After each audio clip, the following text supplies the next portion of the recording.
Colors TV के serial सुमन इंदौरी में सुमन की वापस एंट्री हो चुकी है और इस बार सुमन काफी ज्यादा पावरफुल है। सुमन ने ले लिया है तीर्थ और मित्तल फैमिली के साथ वाला घर और सुमन का एक बेटा ऋषि भी है जो पहुंच चुका है तीर्थ को लेकर ही मित्तल हाउस में। बहुत ही ज्यादा क्यूट है ये बच्चा जिसका नाम ऋषि है और जाते ही इसने सबका दिल जीत लिया है, लेकिन एक औरत को छोड़कर जो है देविका, जो इस छोटे से बच्चे को भी धक्का दे देती है। लेकिन सुमन वहाँ सही टाइम पर पहुँच जाती है और अपने बेटे को बचा लेती है। जी हाँ, ऋषि सुमन और तीर्थ का ही बेटा है। यहाँ पर सबसे पहले तो सुमन देविका को एक थप्पड़ लगाती है और फिर बोलती है कि मेरे बेटे को धक्का मारने की या फिर उस पर हाथ उठाने की देविका ने जुर्रत भी कैसे की। देविका का पति फटाफट से वहाँ आता है उसे प्रोटेक्ट करने के लिए, लेकिन इस बार सुमन किसी के आगे झुकने वाली नहीं है बल्कि सबको उसके आगे झुकना पड़ेगा।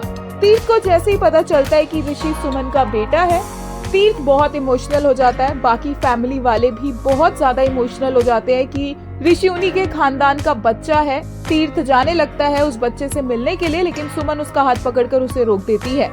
सुमन बोलती है कि वो अपने बेटे के सामने बेस्ट बिहेवियर दिखाती है क्योंकि वो चाहती है कि उसका बेटा सब कुछ अच्छा सीखे, लेकिन उसने अपने बच्चे को ये भी सिखाया है कि जब कोई उसके साथ गलत करे तो जवाब कैसे देना चाहिए। तीर्थ को वो बोलती है कि उसका कोई बच्चा नहीं है, ये बच्चा सिर्फ और सिर्फ सुमन इंदौरी का है और तीर्थ का नहीं, क्योंकि तीर्थ ने तो बहुत साल पहले उसके साथ एक डील क्रैक की थी। उनका कोई रिश्ता नहीं है और तीर्थ का भी उस बच्चे से कोई रिश्ता नहीं है।